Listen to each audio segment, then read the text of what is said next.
Assalamualaikum warahmatullahi wabarakatuh. Al-Fatihah ila hadratin Nabi Mustafa Sayyidina wa Habibina wa Syafi'ina wa Maulana Muhammad wa ala alihi wa azwajihi wa dhurriyyatihi wa ahli baitihi wa jami'il anbiya wal mursalin wa syuhada wa salihin wal ulama'il amilin ala hadhihi niyya wa kulli niyyatin salihah. Al-Fatihah. A'udzu billahi minasy syaithanir rajim. بسم الله الرحمن الرحيم. الحمد لله رب العالمين الرحمن الرحيم مالك يوم الدين إياك نعبد وإياك نستعين اهدنا الصراط المستقيم صراط الذين أنعمت عليهم غير المغضوب عليهم ولا الضالين آمين. اللهم صل وسلم وبارك عليه وعلى آله. اللهم صل على محمد يا ربي صل عليه وسلم. أرجو الشفاعة من محمد لو كنت أرتكب المحرم. اللهم صل على محمد يا ربي صل عليه وسلم. من جاء ملجأنا محمد يوم الهوان به الشام. اللهم صل على محمد يا ربي صل عليه وسلم. والنور جاء به محمد والحق بين إن تكلم. اللهم صل على محمد يا ربي صل عليه وسلم.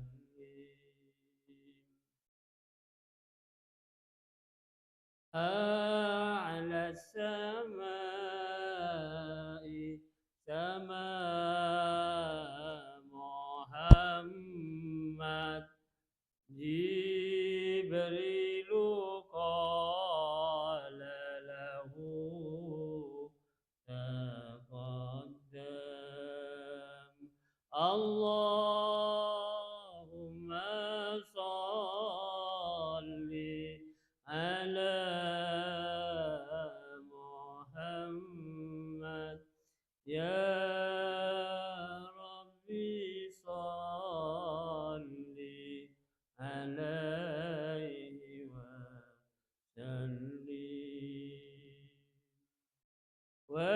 والجند حين غزا محمد منهم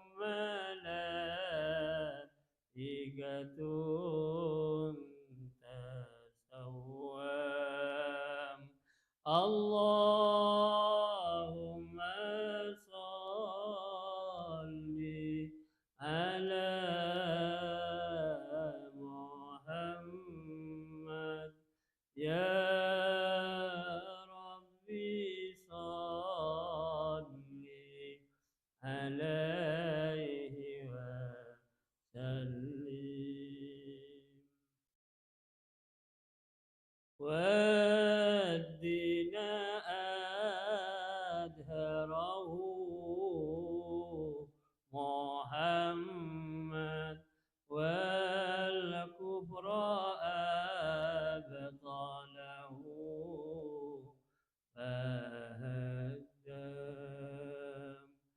اللهم صل على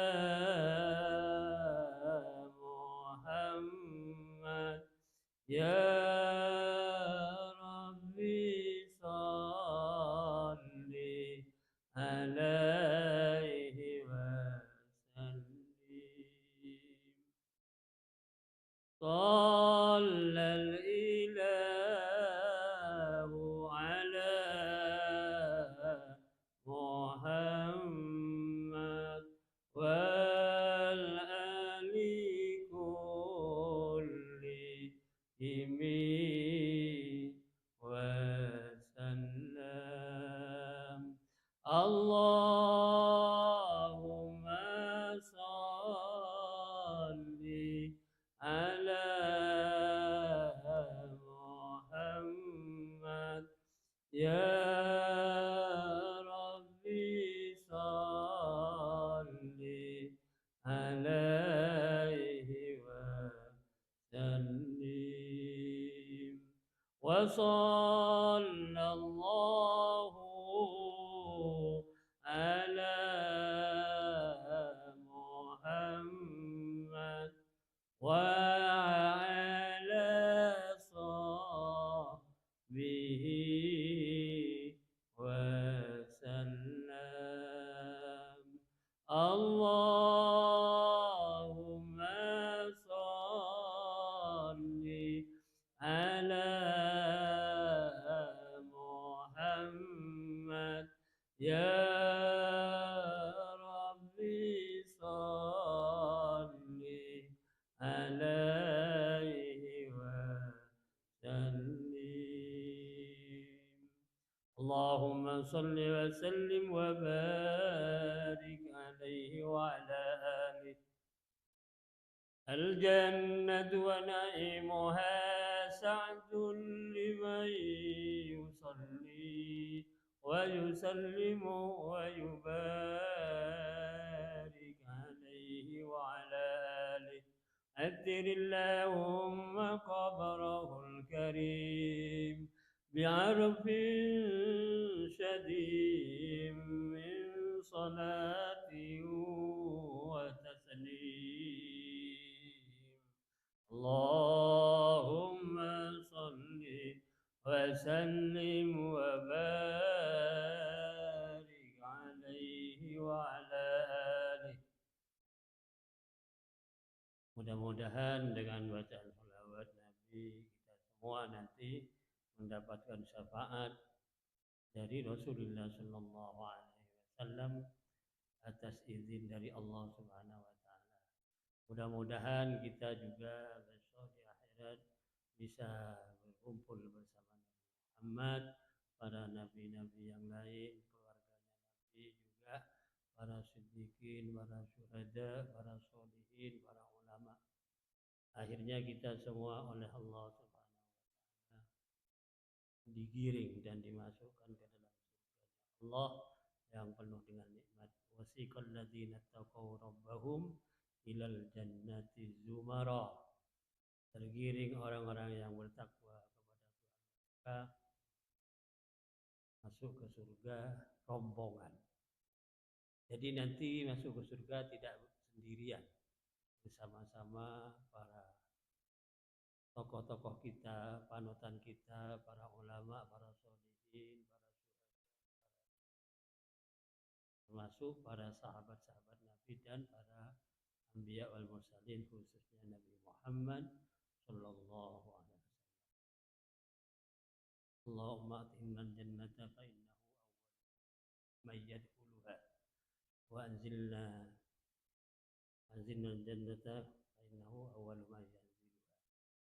Wahai Allah, masukkan kami ke surga, masukkan kami bersama Nabi Muhammad ke surga, karena Nabi Muhammad awal mula umat hamba Allah yang masuk ke surga adalah beliau.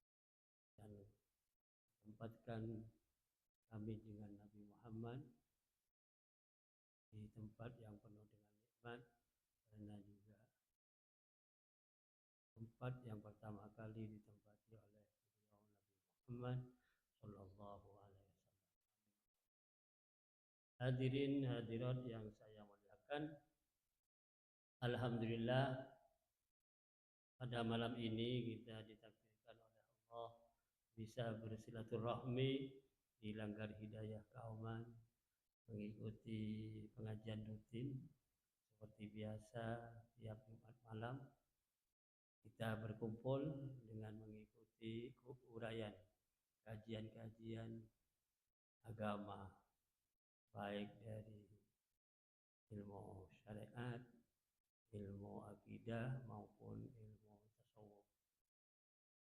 Mudah-mudahan kehadiran kita semua oleh Allah Subhanahu wa taala diberi tambahan rahmat dan nikmat, khususnya kita semua mendapatkan tambahan ilmu yang bermanfaat, dapat kita amalkan di dunia ini dan juga nanti hasilnya kita terima di sisi Allah Subhanahu wa taala. Amin Allahumma. Pada malam ini saya akan menyampaikan kajian tentang Ahlus Sunnah wal Jamaah. Karena kita semua ini mengikuti agama, masuk pada agama yang diridhai oleh Allah, agama Islam. Yang menyampaikan tentang agama Islam itu adalah baginda Nabi besar Muhammad Sallallahu Alaihi Wasallam kepada semua makhluk Allah, khususnya kita ini. Oleh sebab itu, para ulama, khususnya di ulama mutaakhirin, mengikuti komitmen kebijakan daripada ulama mutaqaddimin. Ulama mutaqaddimin itu mengikuti kebijakan dari para tabi'in, kemudian para tabi'in mengikuti kebijakan para sahabat. Para sahabat Nabi mengikuti apa yang disampaikan oleh Muhammad Sallallahu Alaihi Wasallam. Di dalam garis besar haluan paham Islam, agama Islam di kalangan kita umat Islam itu wajib mengikuti paham Ahlus Sunnah wal Jamaah. Kenapa wajib? Iya, karena pertama kita mengikuti sabda Nabi. Nanti tentang sabda Nabi ini akan diuraikan di belakang. Sabda Nabi itu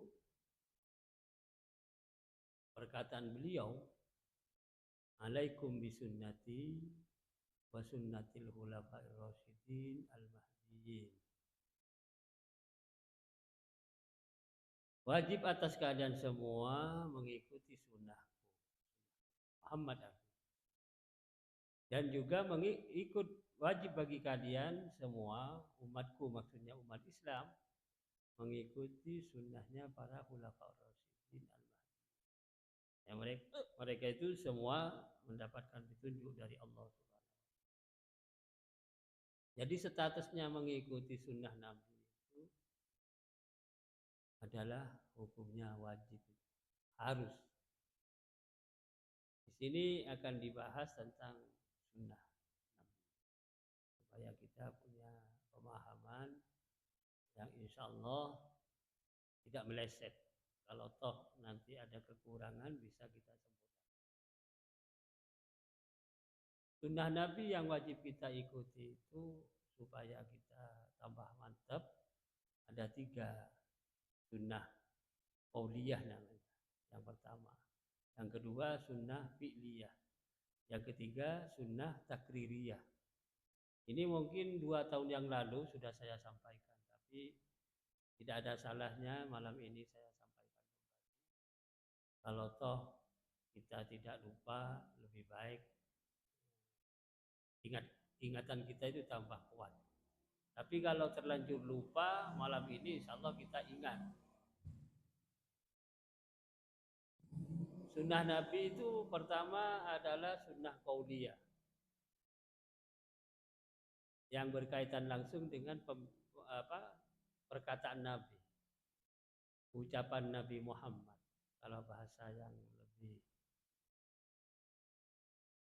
beritika baik itu adalah hadis Nabi, kan begitu. Sabda Nabi, kan begitu. Jadi sabda Nabi itu disebut sunnah qauliyah. Itu yang pertama. Kita wajib mengikuti pembicaraan Nabi, khususnya berkaitan dengan hal-hal yang wajib. Kalau kita mengikuti hal-hal yang sunnah, statusnya juga mengikutinya kita itu sunnah. Contoh yang sederhana, yang wajib itu Nabi pernah bersabda, "Sumu liru'yatihi wa aftiru liru'yatihi." Ini contoh yang wajib. Sumu, hendaklah kalian berpuasa liru'yatihi, karena melihat bulan. Tanggal 1 Ramadan itu maksudnya ya. Wa aftiru liru'yati, dan hendaklah kamu berhari raya karena melihat bulan. Itu tanggal 1 Syawal. Ini kata-kata Nabi atau sabda Nabi yang hukumnya wajib. Hendaklah kalian umatku, hamba Allah, umatku, kan begitu. Berpuasa kalau kalian itu sudah melihat bulan. Makanya umat Islam Indonesia itu dalam hal ini Departemen Agama menghimbau kepada semua tokoh-tokoh agama Islam, para ulama di berbagai daerah itu untuk mengikuti ru'yatul hilal, khususnya di awal Ramadan.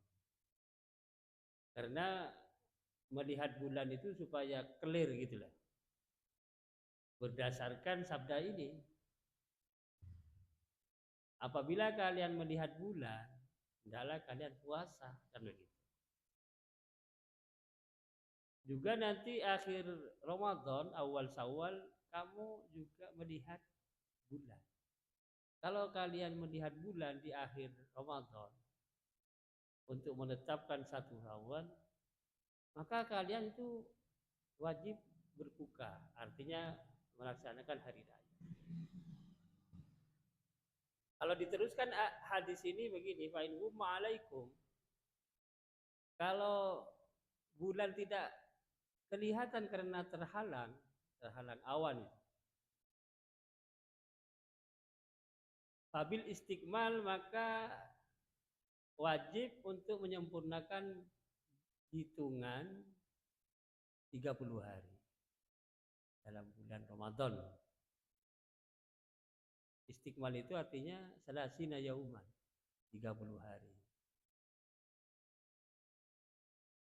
Kebetulan bulan Qamariyah ini ada dua, mungkin 29 hari, mungkin 30 hari.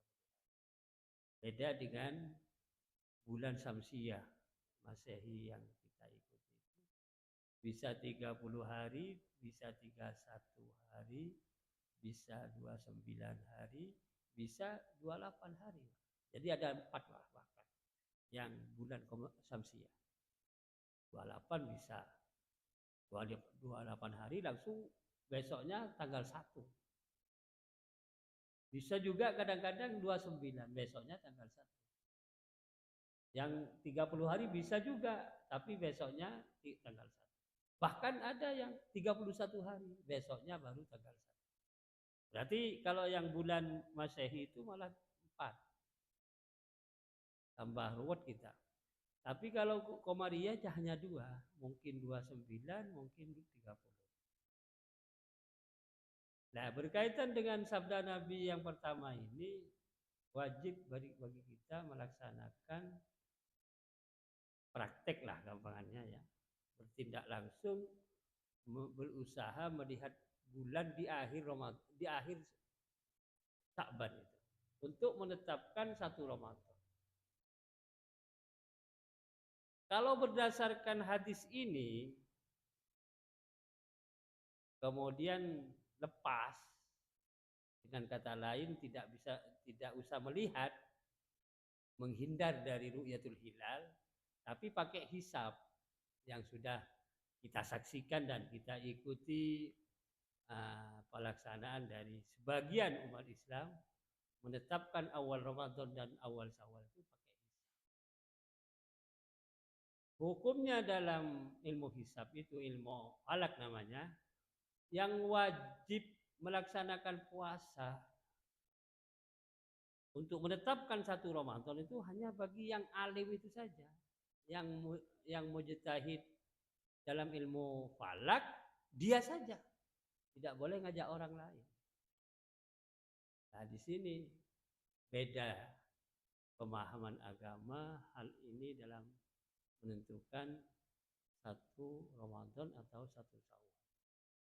Kalau di kalangan Ahlus Sunnah wal Jamaah, bahkan lebih spesifik An-Nahdiyah, ya kalau metode untuk menentukan satu Ramadan dan satu Syawal itu pakai dua metode.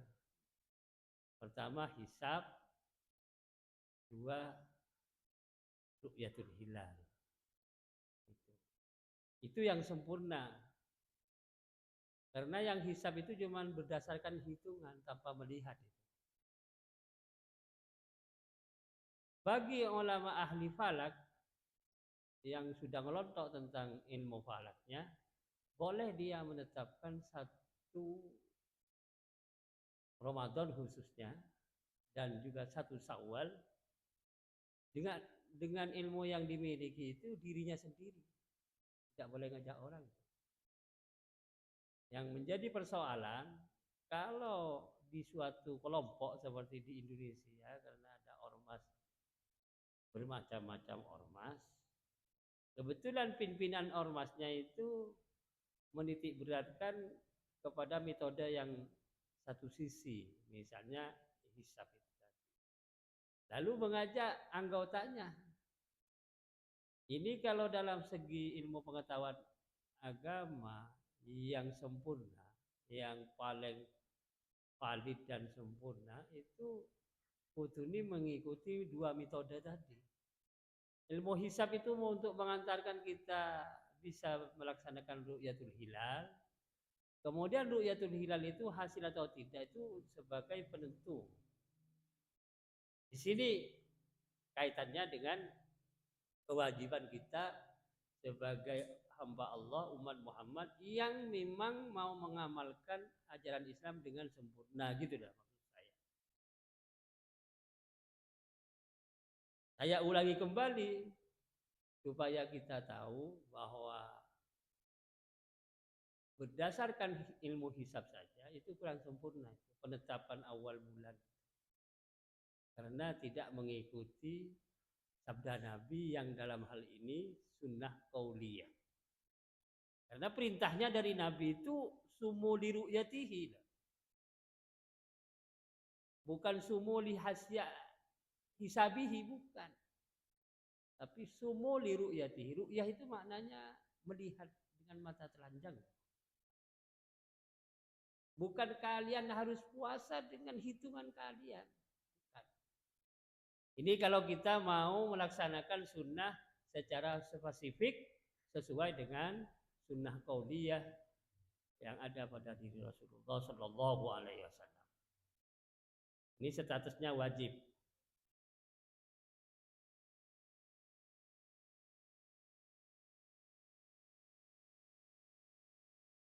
Ada juga yang kedua adalah sunnah fi'liyah. Sunnah Nabi tapi dari sisi tindakan. Rasulullah melakukan sesuatu di mana amal yang dilakukan Rasulullah itu kita ikuti. Gitu. Pada satu hari Rasulullah itu kalau mau sari tidur itu bersiwak. Siwak. Kalau kita sekarang sikat gigi gitu, sikat gigi ya. Tapi kalau siwak itu secara khusus ada oyot kayu yang di Arab itu kayu siwak namanya. Memang untuk uh, apa namanya mensiwak gigi kita kalau mau tidur. Ini fi'liyah namanya, tindakan Nabi.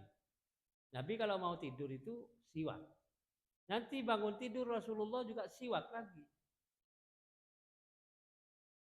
Andai kata kita mengikuti hal itu, sekarang di sini tidak pakai kayu siwak tapi pakai sikat gigi. Sama itu. Itu namanya sunnah fi'liyah. Mengikuti Nabi. Jadi kaitannya dengan ucapan Nabi, sabdanya, kaitannya dengan tindakan Nabi, perilaku Nabi. Kedua-duanya itu kita harus mengikuti. Yang terakhir adalah sunnah takririyah. Sunnah Nabi yang sifatnya takriri. Takririyah itu adalah sikap diamnya Nabi.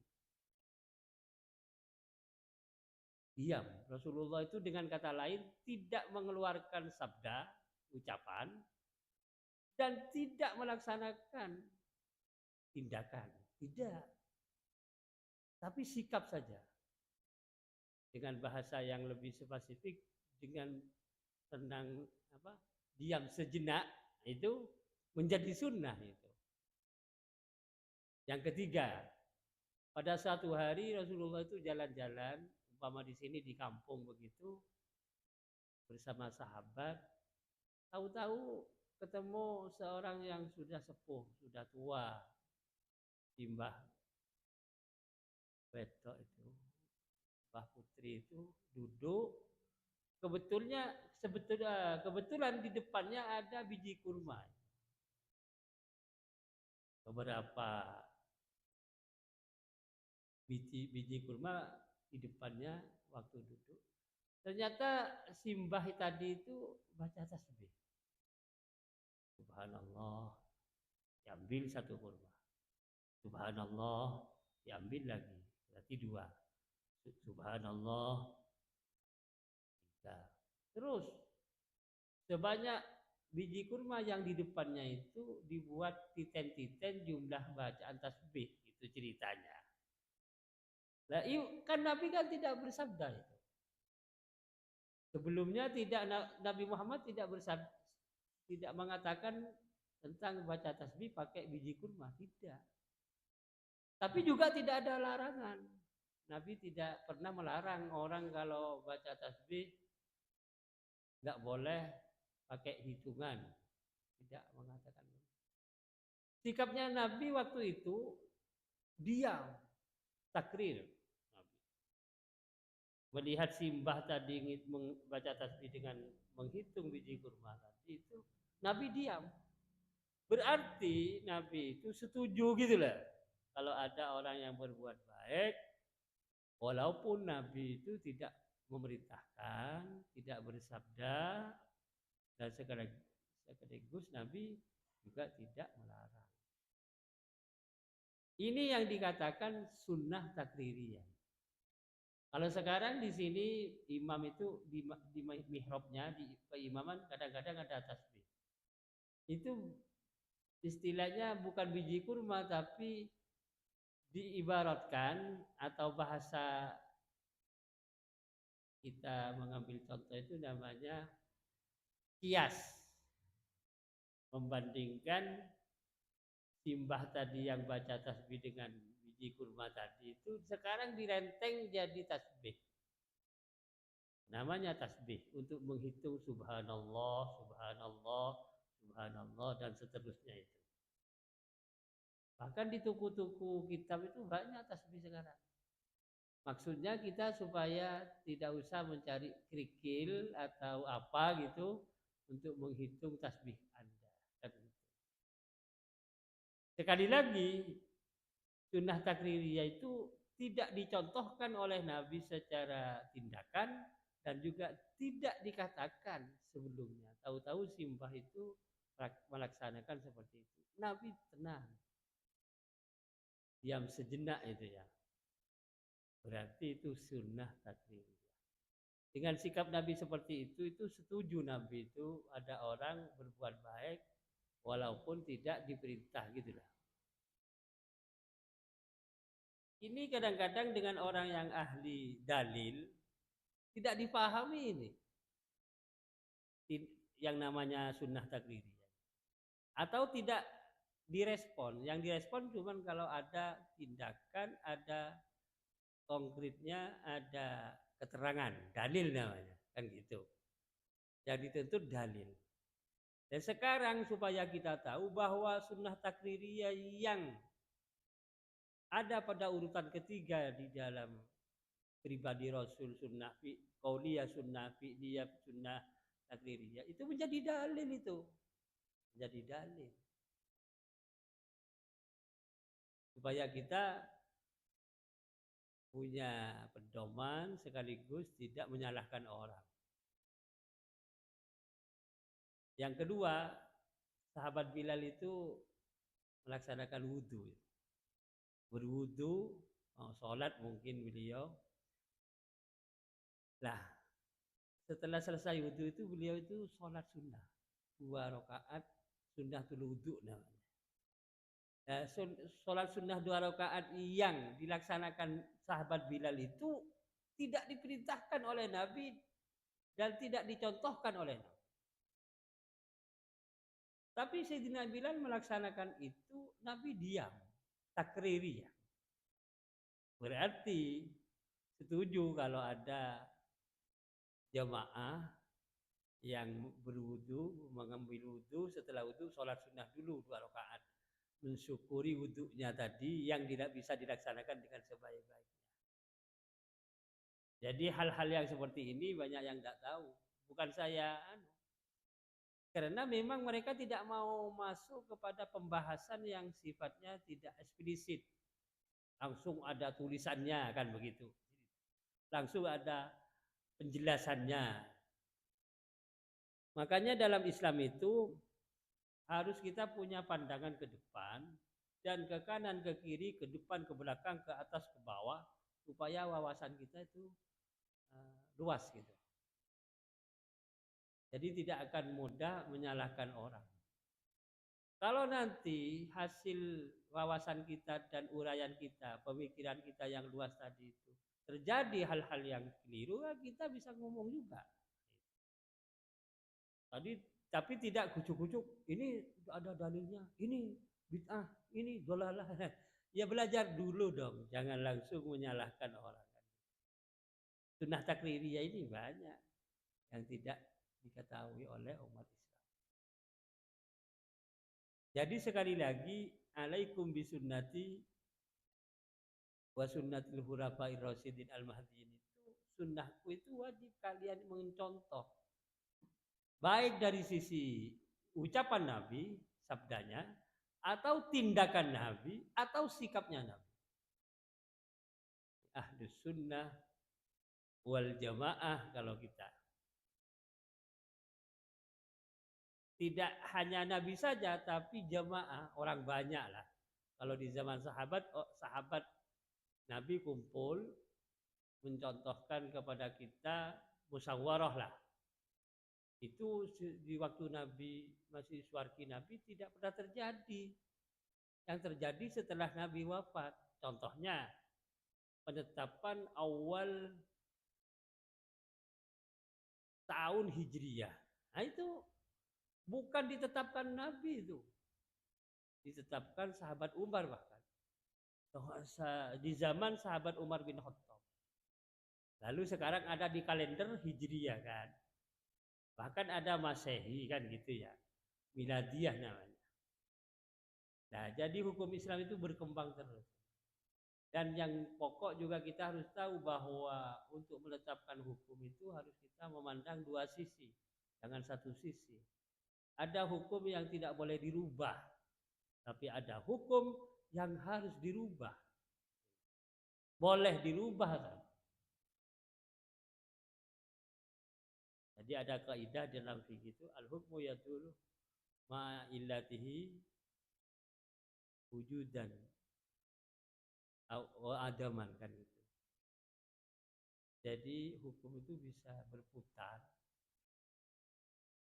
beserta illat itu yang menyebabkan dia harus berubah bagaimana kan. Nanti kalau hal ini perlu ngaji gitu.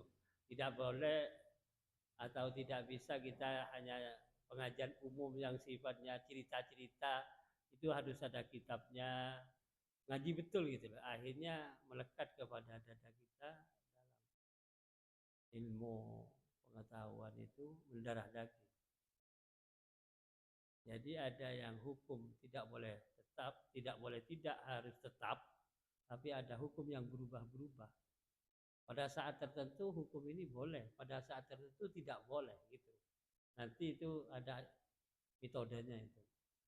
Ini kalau bicara tentang ahkamud diniyah itu.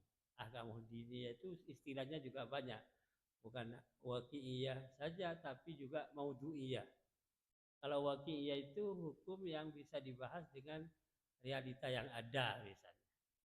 Tapi ada hukum yang tidak berdasarkan realita tapi tematik namanya.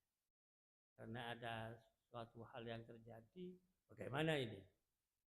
Misalnya begitu. Ini gambaran sekilas supaya kita nanti ke depan itu pola pikir kita itu dalam beragama Islam tidak cepat gitu. Maksudnya orang Islam itu punya wawasan besar di dalam menetapkan hukum, khususnya agama. Jadi dibuka libar-libar oleh Islam untuk cakrawala berpikir supaya tidak sesat kita.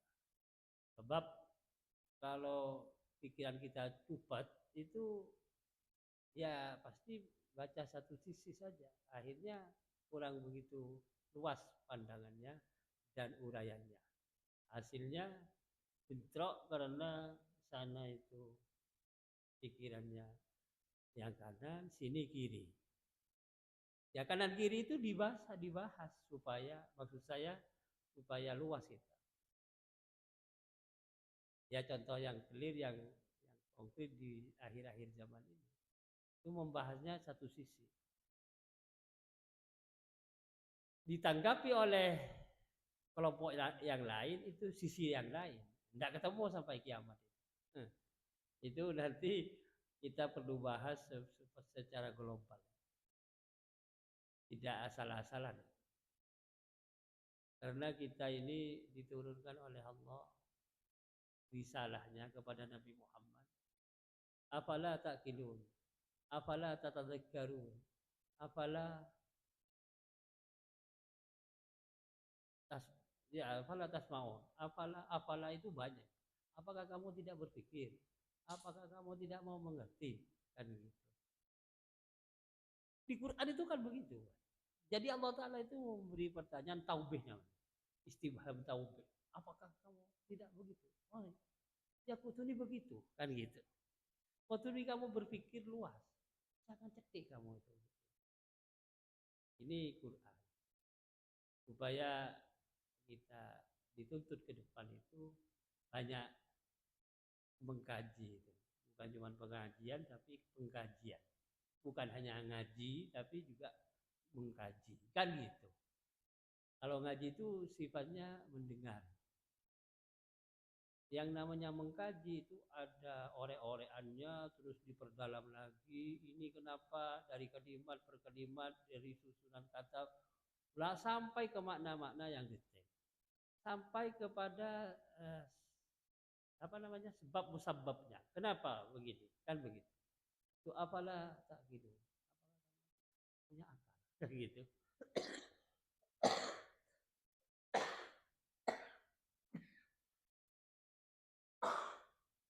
Itu pertanyaan dari Allah. Apakah kamu tidak punya pemikiran yang luas? Kan begitu. Apakah kamu tidak pernah mendengar? Nah, di sini umat Islam kalau toh ilmunya itu perspektif manusia sudah dikatakan alim. Tapi harus tahu Allah berfirman wa fauqa kulli dzi ilmin alimun. Di atas sang alim itu masih ada yang lebih alim lagi. Nah ini. Jadi yang namanya kadar pengetahuan yang ada di manusia itu bertingkat-tingkat itu. Kalau kita sebagai orang awam melihat satu orang sudah iya kayaknya sudah top kan gitu. Terus berhenti di situ, itu harus kita cari lagi. Ternyata di atas dia ada lagi yang hebat lagi, lebih luas lagi, lebih alim lagi. Kalau bahasa Arabnya alimun itu orang yang pandai. Tapi ada bahasa Arab ya bukan cuma alim tapi alama yang sangat alim. Itu meliputi dari semua aspek itu. Akhlaknya baik. Ya kan? Kemudian ucapannya itu fasih kan gitu. Banyak itu uraiannya. Terus sikapnya dia rahim kepada orang lain. Terus sabar kan gitu. Wah, yang namanya alim itu alama itu meliputi dari semua aspek itu. Saya sendiri tidak setuju kepada orang yang mengatakan diri di forum itu atau di muka umum. Saya sudah alim. Itu saya sendiri tidak setuju itu. Karena apa? Kalau di sisi ilmu tasawuf, orang yang seperti itu berarti tidak alim itu. Nah, gitu lah. Alim itu alama itu pasti meliputi dari semua aspek tadi itu.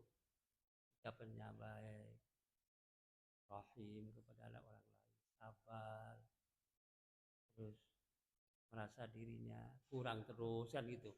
Kurang terus dalam arti merasa dirinya belum alim kan gitu cerita. Udah ucapannya baik sekali kan gitu. Pemahamannya tinggi sekali.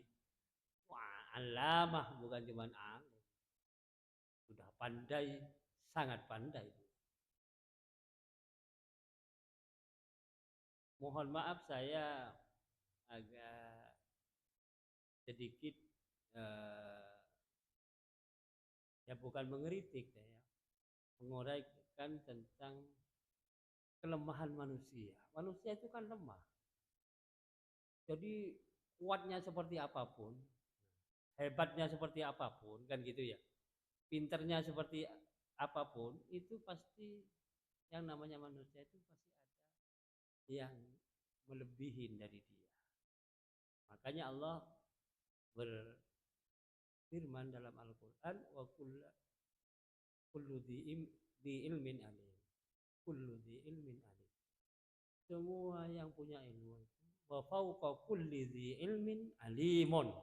Dan di atas yang punya ilmu tadi itu ada yang lebih alim.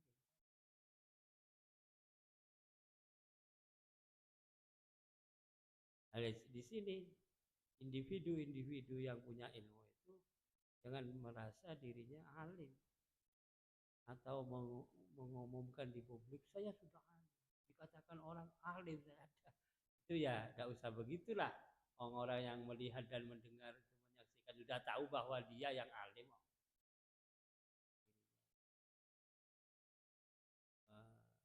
Buat pernyataan. Yang jelas dalam Islam itu umat Islam dituntut untuk berpikir luas. Jadi Islam sendiri turun oleh Allah diturunkan kepada kita itu menjadi agama yang pemeluknya itu dibuka untuk semua pemeluk agama Islam itu cakrawala berpikir yang luas. Itu ya. Tapi yang jelas kalau betul-betul dia alim di dalam Al-Qur'an dikatakan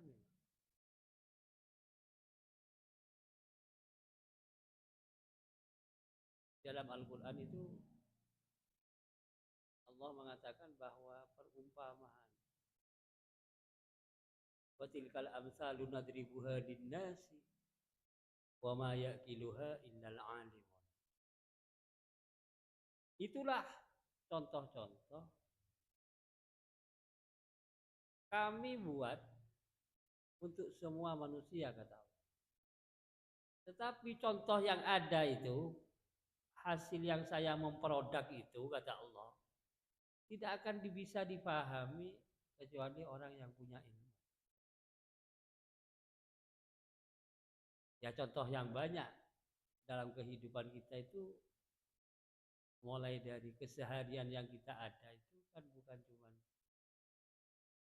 begitu awak dewi hidup seperti ini, bisa makan, bisa minum, kan bisa bicara, bisa pergi kemana-mana. Itu contoh itu ciptaan Allah. Bahkan kalau lebih dalam pengkajian kita itu berkaitan dengan yang ada pada badan kita sendiri itu, kalau ditelusuri itu berjuta-juta perbuatan Allah. Wa tilkal amsal itu. Sampai-sampai satu saja ya, kalau saya uraikan, rahmat Allah dan nikmatnya diberikan kepada kita masing-masing itu kan banyak sekali dan tidak bisa kita hitung. Yang ada pada badan diri kita sendiri. Kalau katanya dokter itu di dalam badan kita itu di serat-serat yang ada dalam daging kita itu ada aliran namanya saraf kan. Mau dihitung? Ya tidak bisa. Padahal 1, 2, 3 saraf saja yang dari berjuta-juta saraf. Ada yang lemah, misalnya saraf pengalir ke gigi. Wah, sakitnya luar biasa itu gigi. Saraf yang menyambung ke gigi kita itu rusak misalnya. Terganggu, ada kuman-kuman. Wah, sakitnya luar biasa. Namanya sakit gigi kan gitu. Tapi kita kan tidak pernah berpikir bahwa itu nikmat besar dari Allah. Gigi tidak sakit. Ini contoh saja.